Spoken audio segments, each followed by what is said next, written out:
O vereador Renan Maracajá, preso na Operação Famintos, que investiga supostas irregularidades nas licitações de merenda escolar, voltou hoje aos trabalhos na Câmara de Vereadores de Campina Grande. Pois é, vai ser assunto para Arimatea Souza daqui a pouco, e na tribuna o vereador falou sobre a operação.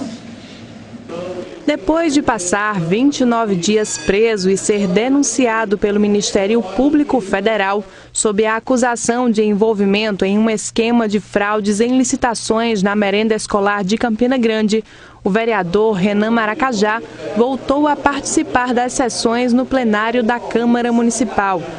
O parlamentar havia pedido licença sem remuneração por 30 dias e poderia prolongar o prazo por até 120 dias, mas preferiu voltar às atividades. No pronunciamento na tribuna da Câmara, ele destacou que vai provar na Justiça que é inocente de todas as acusações e que continuará exercendo o mandato. Devo dizer que de tudo que sou acusado eu sou inocente e irei provar a minha inocência na Justiça, que é o foro adequado para discutir se os fatos apresentados pelo Ministério Público Federal são verdadeiros, de maneira que não irei tecer comentários. Tampouco usarei dessa tribuna para tratar sobre o meu processo judicial. Mas devo dizer que confio primeiramente em Deus e na Justiça, e irei provar minha inocência no momento adequado. Em seguida, prestarei contas à população de tudo aquilo que estou sendo acusado.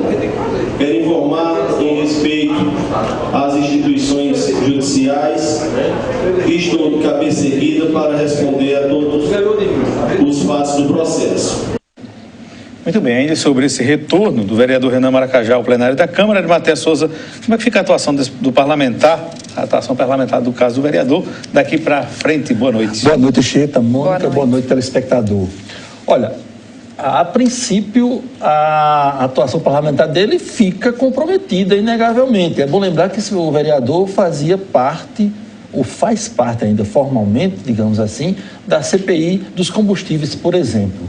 A volta de Renan hoje à Câmara, ele tentou revestir o fato como se fosse uma espécie de licença normal, absolutamente normal, e nessa perspectiva, no instante rápido, no pronunciamento rápido que fez na tribuna, passou ao largo do mérito das acusações que pesam contra ele na Operação Famintos. Ele disse que isso será respondido na esfera judicial e que não tem vinculação direta com o seu mandato e que espera esclarecer ao longo da instrução processual todas as acusações que são imputadas à sua pessoa pelo Ministério Público Federal. Nenhum vereador fez a parte a Renan na sessão de hoje e ele tentou, como eu disse, dar um ar de naturalidade à retomada de sua atividade parlamentar.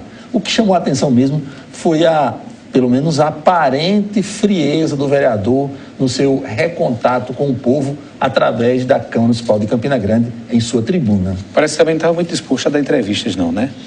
Fez um pronunciamento, não estava muito disposto a falar sobre o assunto em entrevistas, não, né? Exatamente, mas tem tempo aí, até porque ele disse que retomou o mandato e o contato com a imprensa é algo inerente à atividade parlamentar.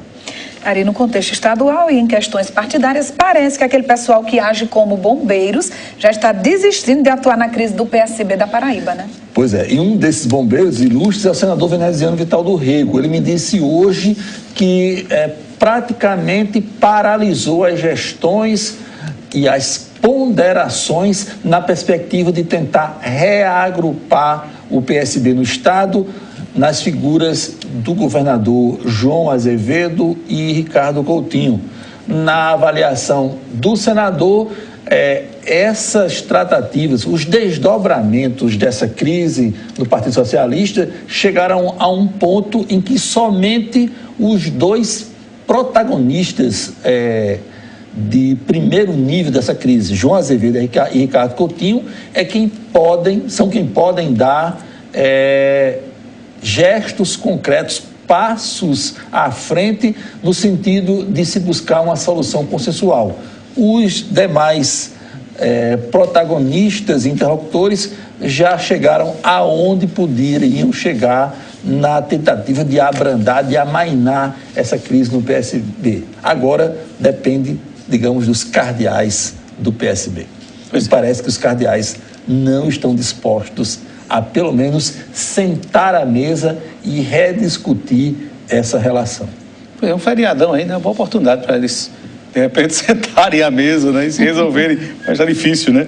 E só para acrescentar, Veneziano disse que não tem interesse em presidir o PSB aqui na cidade de Campina Grande. Nós comentamos no Itararé Notícias que o partido está sem comando já há um bom tempo. Ele disse que aplica ao caso campinense, mesmo sendo o seu principal domicílio eleitoral, o mesmo raciocínio que aplicou quando foi convidado pela direção nacional do PSB para integrar uma direção provisória estadual. Ele disse que, como não se julgou habilitado para essa comissão estadual provisória, também não quer participar na condição de presidente da Comissão Municipal Provisória do PSB em Campina Grande.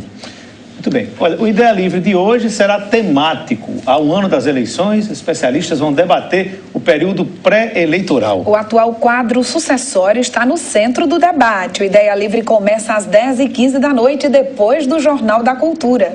E aí, Ari, o que é que se pode adiantar? Nós vamos tratar de 3 pilares fundamentais numa campanha eleitoral, ainda mais nessa que se avizinha. Primeiro pilar é a questão da legislação eleitoral, e aqui cada eleição tem a sua legislação própria. O Congresso acaba de mudar alguns aspectos da legislação para as eleições municipais.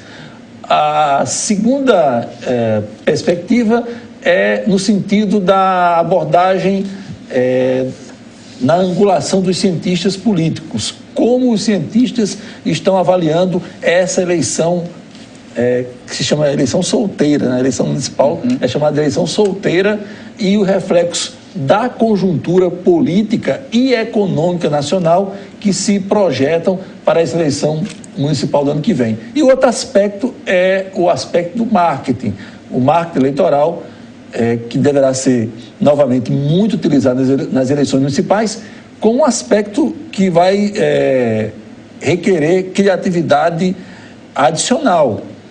Não teremos coligações para as eleições proporcionais. É uma novidade que vai ser testada na eleição. Cada partido vai ter sua chapa de candidatos à vereança, obedecendo dentro da chapa as cotas afirmativas, como por exemplo das mulheres. Então, é uma eleição inteiramente nova do ponto de vista da eleição proporcional. E aquela história que havia antigamente, Anchieta, Mônica, Telespectador, juntar vários pequenos partidos para conquistar 1, 2 ou 3 vagas no Legislativo, e os suplentes se sentirem habilitados para assumir o mandato em função de se chamar um ou outro para ser secretário, etc., isso vai diminuir acentuadamente nas eleições do ano que vem. Portanto, do ponto de vista da legislação eleitoral, está dada a largada. Estamos há exatamente 1 ano da legislação eleitoral. O relógio, pelo menos à luz do Código Eleitoral, já está contando. Em nível de Brasil, alguma novidade hoje? Olha, dois destaques em nível de Brasil. O primeiro deles é a decisão do ministro paraibano, que é do Tribunal de Contas da União, Vital do Rego Filho, que suspendeu toda a programação publicitária do governo federal no que diz respeito ao pacote anticrime. Só lembrando, esse pacote anticrime é a principal bandeira do ministro Sérgio Moro da Justiça. Ele está se arrastando em termos de tramitação no Congresso Nacional. O governo resolveu lançar essa campanha publicitária para tentar pressionar ou estimular o Congresso a acelerar essa tramitação, e houve essa decisão cautelar do ministro Vital Filho, do Tribunal de Contas da União, suspendendo toda a campanha. Vital Filho fixou um prazo de 15 dias para que o governo federal justifique, do ponto de vista legal e científico, a necessidade de realização dessa campanha publicitária. E hoje está acontecendo já aconteceu uma reunião dos governadores de todo o país em Brasília. Dos 27 governadores, 24 estiveram presentes, inclusive João Azevedo da Paraíba. Os governadores estão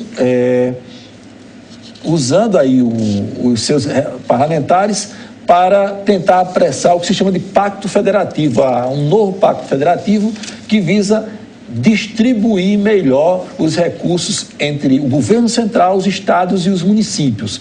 Por conta dessa redefinição do pacto federativo, está parada no Senado a votação do segundo turno da reforma da Previdência. Não tem data fixa para ser votada essa segunda rodada da reforma previdenciária. Os governadores querem definir, por exemplo, a questão da parte dos estados no mega leilão do pré-sal do petróleo.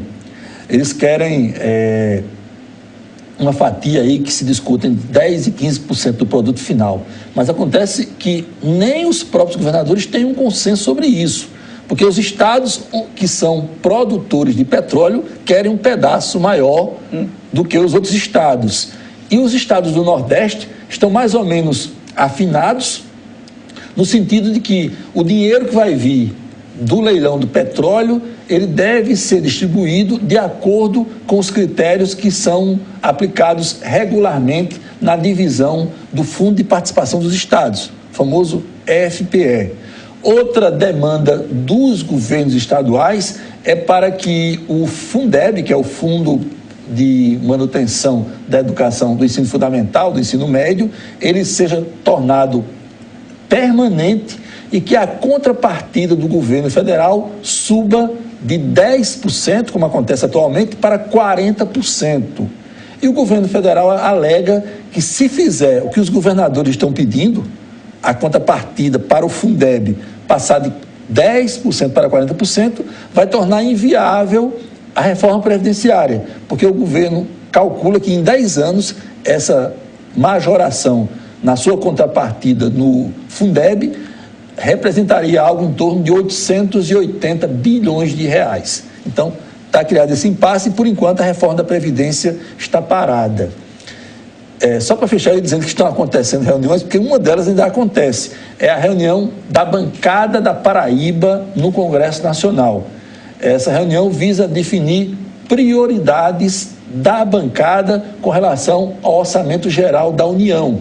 E o que toca diretamente a Campina Grande é a colocação de emendas para a construção do novo Centro de Convenções de Campina Grande. Basicamente, as emendas de bancada totalizam algo em torno de 240 milhões de reais, algo em torno disso, e aí a divisão tradicional é uma emenda para o governo do Estado, uma emenda para a Prefeitura de João Pessoa, uma emenda para a Prefeitura de Campina Grande e o restante pulverizado entre os demais municípios da Paraíba.